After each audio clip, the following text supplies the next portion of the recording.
Bonjour, c'est juste une petite réflexion qui me vient comme ça. Nous sommes le 7 juillet et il y a quelques heures, j'ai fait un petit billet à propos du nouveau gouvernement de Monsieur Macron et ça me conduit à réfléchir. Et je pense à la chose suivante, c'est que Monsieur Macron a fait un certain nombre de discours pendant la période du confinement pour l'annoncer, pour expliquer ce qui se passait entre-temps, pour tirer des conclusions. Et puis il constitue un gouvernement. Et ce gouvernement n'a aucun rapport avec ce qu'il a dit avant. Alors, on peut imaginer soit qu'il était absolument de mauvaise foi dans ce qu'il a dit auparavant, mais on peut aussi être un peu plus charitable et se dire qu'il pensait ce qu'il disait à ce moment-là en cours de route. Et qu'est-ce qui s'est passé pour qu'entre les bonnes intentions et le résultat auquel on arrive, qu'il y ait une telle discordance, qu'il y ait une telle différence, que le fossé soit à la limite d'ailleurs du ridicule et du risible. Et ce qui me vient à l'esprit, c'est ma tentative de me faire élire au Parlement européen récemment, lors des dernières élections. Et je pense au mécanisme. Le mécanisme, c'est le suivant. Donc, moi, je suis là devant la gare du Nord, à Paris. Je suis assis à la terrasse d'un café. Je sirote probablement une bière avant de prendre un train qui me conduit, je suppose, à Lille ou à Bruxelles. Et ce monsieur vient s'asseoir à côté de moi, sur une petite table qui est disponible, et qui me dit: Monsieur Jorion, vous ne me connaissez pas, je suis commissaire européen. Et je me souviens qu'il me dit: on n'a pas beaucoup de temps, mais je vais vous dire rapidement ce que je voudrais vous dire, mais on va essayer de se retrouver à Bruxelles. Et effectivement, je ne sais pas, 15 jours plus tard, 3 semaines plus tard, on se voit à Bruxelles et je déjeune avec lui. Mais il me dit déjà en substance: Monsieur Jorion, on a absolument besoin de gens comme vous à Bruxelles, à la Commission, au Parlement européen. Bon.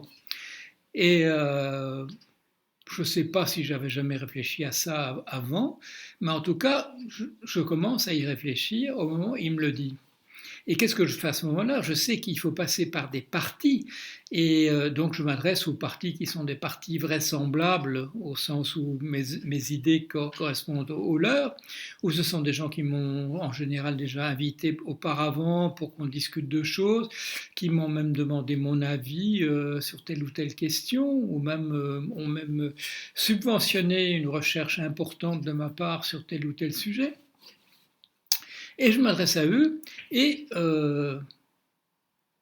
un grand silence, le même silence que je viens d'avoir, un grand silence, il ne se passe absolument rien. À la limite, on me dit oui, oui, oui, il faut qu'on en reparle la semaine prochaine, et puis voilà, et puis il ne se passe absolument rien. Je vous rappelle incessamment sous peu. Et il ne se passe absolument rien, et vous le voyez, j'avance un tout petit peu à l'intérieur de ce nouveau petit groupe qui s'appelle Place Publique, et je suis même mis sur une liste, et puis il ne se passe absolument plus rien. Je ne suis même pas mis en position non éligible sur une liste quelconque. Qu'est-ce qui se passe? C'est-à-dire qu'en fait, entre le désir de ce monsieur, dont je suppose qu'il est de bonne foi, il n'est pas obligé de me repérer à la terrasse de ce café, de s'asseoir près de moi, de me dire: Monsieur, je vais vous dire quelque chose d'important, et qu'on en reparle quelque temps plus tard. Mais entre ce désir probablement de bonne foi, et qui repose sans doute sur je dirais, une demande légitime de sa part qu'il faudrait des gens comme moi au Parlement européen, et la possibilité d'être moi en position éligible sur une liste quelconque, ça passe pas. C'est-à-dire qu'il y a une question qui se pose sur ce corps intermédiaire, à propos de ce corps intermédiaire qui est un parti, et c'est ce parti qui pourrait faire que, entre la demande de ce monsieur et le fait que je sois élu, il se passe quelque chose. Alors, je regarde ce qu'a fait François Ruffin. François Ruffin, il a dit: bon, il y a le peuple qui me soutient, et puis il y a des gens qui se sont ralliés à sa candidature.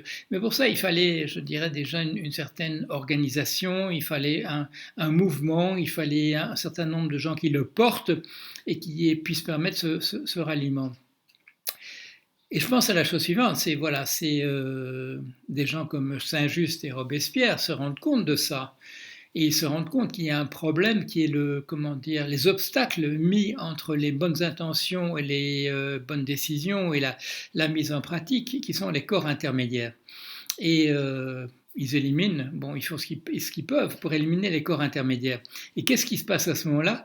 On en est réduit ils s'en sont réduits à appeler à la vertu des gens qui les soutiennent, ou en espérant, en appelant la vertu qu'il y aura davantage de gens qui les soutiendront, et la réalité qu'il y a des gens qui veulent absolument pas d'eux, ni du programme qui est le leur, et à ce moment-là, ils ont un certain pouvoir, et qu'est-ce qu'il faut faire?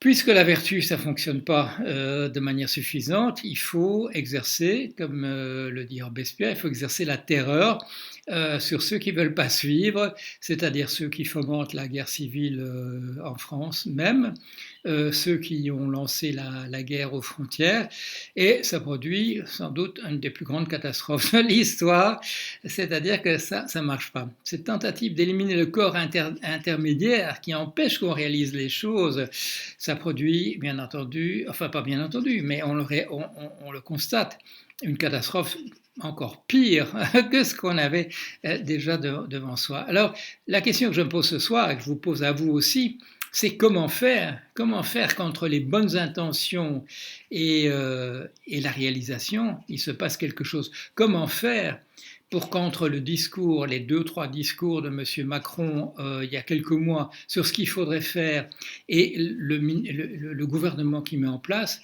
comment faire pour qu'il n'y ait pas cette catastrophe, ce dérapage extraordinaire qui rendra bien entendu toutes les intentions qu'il aurait pu manifester, j'espère de bonne foi, et la réalisation les rendant absolument impossibles. Voilà, je vous pose la question. Allez, à bientôt.